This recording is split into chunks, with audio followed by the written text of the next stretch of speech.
The fight to beat the drop in Ligue 1 is preposterously tight. Rarely are the clubs battling relegation as prestigious as the clubs chasing the title. However, the combined 16 league titles won by Ligue 1's current bottom two, Bordeaux and Saint-Étienne, is only 3 fewer than the 19 shared by the top two, PSG and Marseille. The situation at the bottom of the table illustrates the evenness in French football, both historically and currently. The bottom 4 sides, including Saint-Étienne, who have won more titles than any other side in history, all sit on 22 points. That competitiveness means Ligue 1 could lose 2 of its biggest clubs sooner or later. Saint-Étienne have not won the league title since 1981 and were a Ligue 2 club as recently as 2004, but their relegation would still be shocking. However, their slide down the table has also been inexorable. They were European regulars under Christophe Galtier until his exit in 2017 and somehow finished 4th under the wizened Jean-Louis Gasset in 2019, but they have not invested in their squad over the last few years and their football has become increasingly uninspiring. While other clubs have evolved by developing young players or their tactics, Saint-Étienne have become Ligue 1's dinosaurs, keeping faith with aging stars and our football. Hit hardest by the league's financial crisis caused by the pandemic and the collapse of a TV rights deal, Saint-Étienne tried to pivot to a focus on young players under Claude Puel. But, without much quality emerging from their academy and minimal help from senior players, they barely survived last season and won just 2 of their first 21 games this season. Enter Pascal Dupraz. With Puel finally sacked, Dupraz, perhaps Europe's most intense coach, was charged with repeating the miraculous escape he engineered at Toulouse in 2016 when his impassioned teamtic before the final day win at Angers went viral.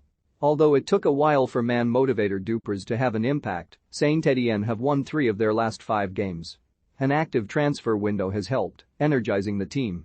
They are 19th in the table, but, given the quality of Wabi Kazri, Riyad Boudabis and Eliaquim Mangala, now seem likely to survive. Troyes, who were promoted from Ligue 2 as champions and now sit 17th in the table, are on the opposite trajectory.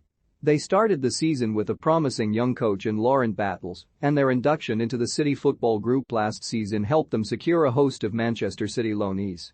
Under Battles they were an organized and competitive side who largely stayed out of trouble thanks to a workmanlike but useful squad and Battles' versatile 3-6-1 setup. Unfathomably, however, they sacked Battles over Christmas and replaced him with Bruno Irles, who is untested in Ligue 1. Irles ripped up Battles' 3-man defense, despite his squad being designed for the system.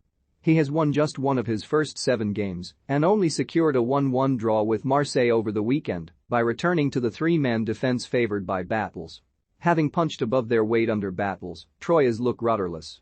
With Irles unsure of their gameplan, their lack of quality has been exposed. Mystifyingly, 2 of their best players this season, midfielder Xavier Chevalerin and wing-back Julien Biancone, have been marginalized by Irles. If Troyes finish bottom, which looks increasingly likely, they will only have themselves to blame. Bordeaux's poor goal difference means they are bottom of the table. They won the league as recently as 2009, and their relegation would be as shocking as Saint-Étienne going down. Finding the net has not been a problem for Bordeaux this season. They have scored more goals than 12 of the clubs above them, including third-place Nice. Their prolific goalscoring, however, has been matched by their defensive woes. They have the worst defensive record in the league by far, having conceded 63 goals in 26 games, and they have not kept a single clean sheet in the league all season. They finally sacked Vladimir Petkovic, who was coming off the success of knocking France out of the Euros last year, while in charge of Switzerland earlier this month after a 5-0 loss to Reims, and replaced him with David Guyon. Ligue 1 has undergone a tactical revolution in the last 18 months, as French football's physicality has been paired with more pressing and intensity, but Guyon represents the old Ligue 1, pragmatic and conservative. He has used a solid 3-man defense and helped the team secure 2 1-1 draws in their last 2 games.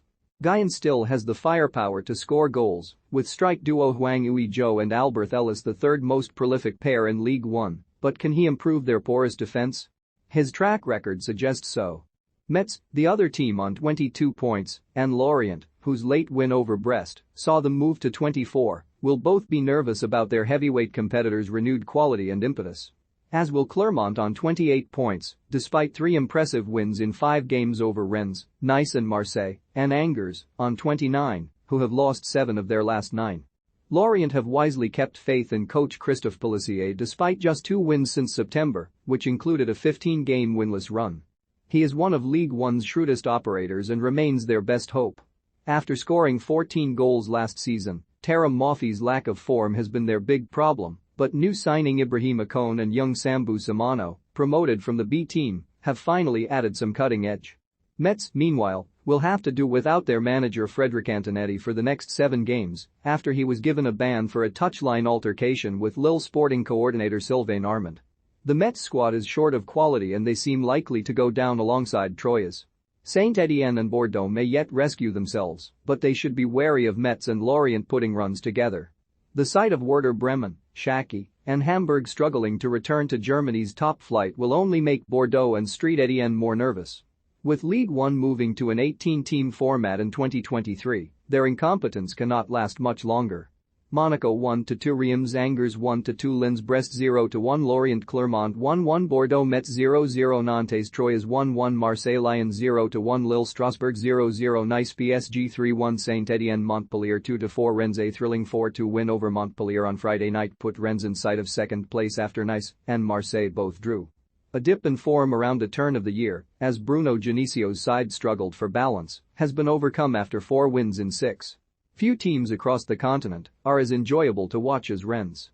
The swagger of forward Martin Terrier, the skill of teenage winger Kamaldeen Sulemana, the vision and midfield guile of Lovro Major and Benjamin Bourigeaud's David Beckham-esque deliveries have combined for several irresistible team goals. Footballing entertainment does not come much better. VAR provided the weekend's main controversy. Lille led Lyon 1-0 having resisted heavy Lyon pressure as Lucas Paqueta brilliantly orchestrated proceedings, only for his fellow forwards finishing to let him down.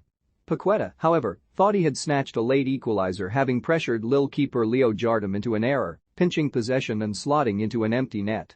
With Jardim down after the Brazilian's challenge, referee Clement Turpin consulted the pitchside monitor. Although Jardim clearly kicked the ground, resulting in a weak pass and allowing Paqueta to score, Turpin oddly gave a foul instead of a goal and Lille held out to win 1-0. A bemused Jean-Michel Aulas, Lyon's president, has already asked the director of French refereeing for an explanation. Both sides remain in mid-table. This is an article from Get French Football News. Follow Adam White and GFFN on Twitter.